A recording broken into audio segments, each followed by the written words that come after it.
इसलिए भागवत का ये पवित्र अनुष्ठान, अगर भागवत में लिखा है कि अगर एक शब्द भी अगर आपके कानों में चला गया तो पवित्र प्रवेश कर जाता है, पवित्रता हृदय के अंदर आ जाती है और हरि अवरुद्ध हो जाते हैं। जब आप पवित्र मन से भागवत सुनते हैं तो भगवान आपके हृदय में अवरुद्ध होकर के बैठ जाते हैं। तो इसलिए भागवत में कहा गया है, जब सुखदेव स्वामी राजा ऋषि परीक्षित को भागवत का श्रवण करा रहे थे, तो भागवत श्रवण करा रहे थे तो सभी आकाश मार्ग से सभी देवता लोग इकट्ठे होकर के आए और अमृत कलश लेकर के पधारे। उन्होंने सुखदेव जी से आकर के विनती करी कि महाराज आप एक आदेश कर दो।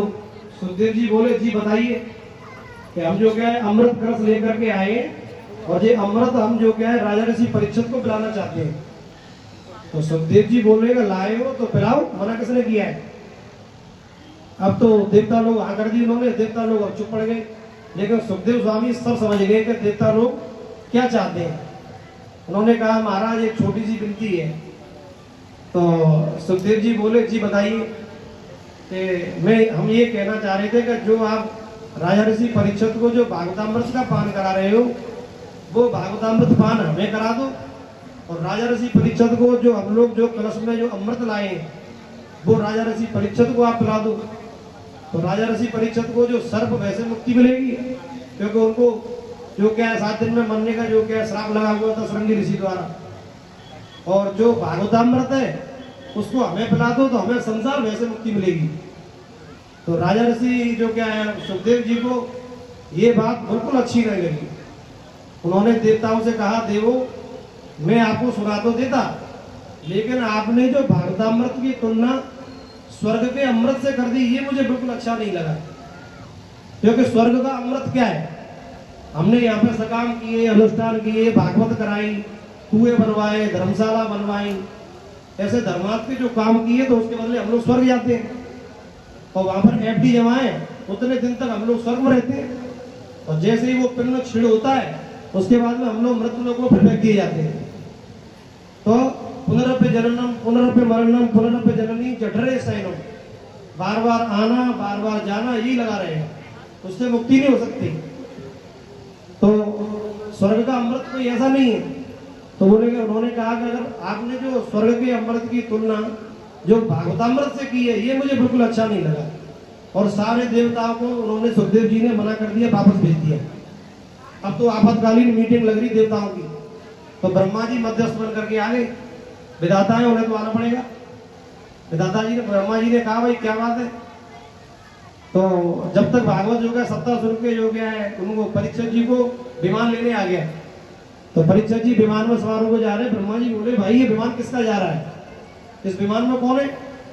तो देवता लोग सब इकट्ठे हो गए, इंद्र जी, सूरज जी, चंद्र जी, सारे देव इकट्ठे होकर के आ गए कि आपको नहीं मालूम है राजा ऋषि परीक्षित को जो क्या मोक्ष मिल गया। अरे ये कैसे हुआ। तो उन्होंने कहा ये क्या हुआ। उन्होंने 7 दिन भागवत जो क्या है पूरे 7 दिन जो क्या सुनी कि भागवत सुनने से मुक्ति मिल गई। ब्रह्मा जी बोले। तो ब्रह्मा जी ने सारे देवी देवताओं को इकट्ठा किया, बोले एक तराजू लाओ।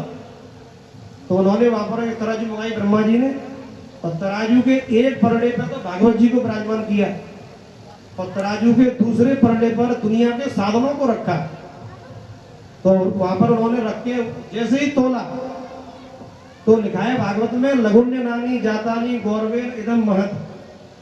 भागवत अपनी गर्मा की वजह से गर्मा से भागवत का जो पर्दा था वो नीचे आ गया, समस्त साधनों का पर्दा ऊपर था।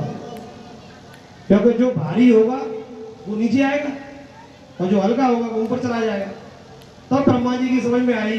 ब्रह्मा जी बोले अरे देवताओं ये कोई पोथी नहीं है, ये कोई किताब नहीं है और ये कोई ग्रंथ भी नहीं है। उन्होंने कहा ये तो साक्षात मेरा गोविंद श्री कृष्ण है। श्रीमद् भागवत कृष्ण जी का 92वें स्वरूप है, साक्षात श्री कृष्ण ही है। तब ब्रह्मा जी को समझ में आया। तो जो क्या देवता लोगों को सब तब जाकर के सब संतुष्ट हुए। उसके बाद में जो क्या है सुखदेव जी उनको भागवत श्रवण करा रहे थे, तो उन्होंने जो क्या है ये जो क्या वो करके उनको मोक्ष प्राप्त हो गया। परीक्षित जी को चले गए। तो उन्होंने ये कहा ये कोई भागवत तो कोई पोथी तो नहीं है, ब्रह्मा जी ने कहा ये तो साक्षात श्री कृष्ण है। तो उन्होंने कहा भागवत जो लोग आदमी पढ़ता है या जो भी भागवत के बारे में ज्ञान जाता है, तो उन्होंने कहा विद्या बताम भागवते परीक्षा, विद्वत्ता की सबसे बड़ी परीक्षा श्रीमद् भागवत ही है।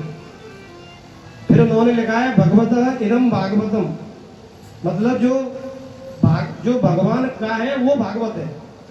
इस श्लोक का मतलब ये है जैसे भगवान का कोई भक्त है तो भगवान का भक्त है वो भागवत है, भगवान का मंदिर है वो भागवत है, भगवान का जो प्रसाद है वो भागवत है, भगवान का लग जाए तो वही भागवत है, या तो भगवता प्रोक्तम भागवतम ये भी लिखा है। तो इसलिए उन्होंने जो क्या है भागवत को प्रणाम किया, सबने वो साक्षात श्री कृष्ण का वांग्मय स्वरूप है। उसके बाद में उन्होंने जो कहा है सबसे विनती करी कि कृष्ण नाम को जपोगे, कृष्ण नाम की, कृष्ण की चरण रूपी नौका का अगर हम आश्रय लेंगे तो संसार रूपी भवसागर से बड़े आराम से पार हो जाएंगे।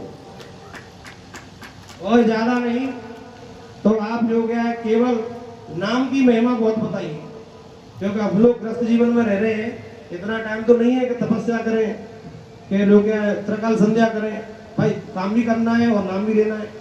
तो कलयुग के लिए केवल नाम की बड़ी महिमा बताइए कि कलयुग में केवल आप कुछ भी करो भगवान का नाम साथ में लेते रहो, तो उससे भी सीधा रास्ता खुला हुआ है। कलयुग केवल नाम आधारा, सुमिर सुमिर नर उतर ही पारा, जा सुनाम सुमिरत एक बारा, नर उतरे भव सिंधु अपारा। तो नाम की बहुत महिमा है, केवल नाम में इतनी सामर्थ्य है, इतनी सामर्थ्य है कि आप भगवान का केवल नाम जप करो वो अपना पूरा काम करता है। जैसे आपको कोई जहर पिला दे जबरदस्ती, तो आप जहर पियोगे तो भी मरोगे, तो अपनी स्वेच्छा से जहर पियोगे तो भी मरोगे, और कोई साथ में पिला दे जबरदस्ती बहाना लगा के तो भी मरोगे।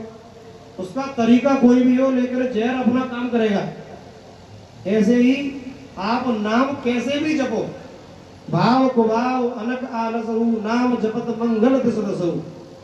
आप कैसे भी भगवान का नाम लो, वो नाम अपना काम जरूर करेगा। आप काम कोई भी करते हैं, कुछ भी करते हो, आप घर में लेडीज अपना काम कर रही हैं, रसोई में खाना बना रही हैं। वैसे तो गांव में होता है खाना बनाते बनाते जो क्या है भजन गाती है माता है बहने घरों में, और हम भी लोग अपना काम में भी है तो नाम तो भगवान का जप सकते हैं। नाम से तो जो क्या है केवल कलयुग में नाम की महिमा बहुत है। काम करते चलो, नाम जपते चलो, हर समय कृष्ण का ध्यान धरते चलो, काम की वासना को मिटाते चलो, कृष्ण गोविंद गोपाल गाते चलो। इसलिए तो कहा है कर से कर्म करो विद नाना, मन राखहु जहाँ कृपा निधाना। तो आप काम कोई भी करो और भाव से लो, कुभाव से लो। आपने कथा आएगी अभी महाराज जी बताएंगे, भ्राताश्री हमारे वो अजामिल की कथा आएगी अभी आगे। तो अजामिल जो क्या डाकू था, अब भगवान का नाम नहीं लेता था, दूसरी शादी कर लाया, तो उसमें जो क्या उनने उपाय बता गए थे महाराज श्री, मैं संक्षिप्त में कह रहा हूँ, अब जो तुम्हारे कोई बेटा हो तो उसका नाम नारायण रख देना। तो उन्होंने अपने छोटे बेटे का नाम नारायण रख दिया। अब तो वो दिन में 2 बार बुलाए, नारायण इधर आओ, नारायण इधर आओ, बेटा इधर आओ, नारायण इधर आओ। अब वो नहीं चाहकर भी भगवान का नाम ले रहा है। तो जब उनको लेने के लिए जो क्या है यमदूत आए, तो वो जोर से चिल्लाया, चीखा कर नारायण आओ, नारायण मुझे बचाओ। तो भगवान के पार्षद आ गए थे। तो नाम की बड़ी महिमा है।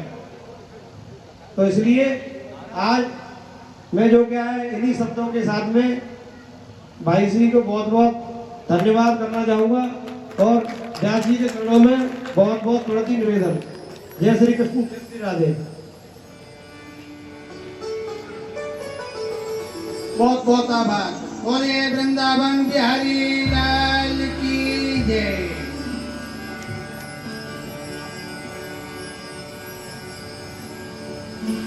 व्यास जी के श्रीमुख से कथा का रसपान आपके चरणों तक। जय श्री राधे।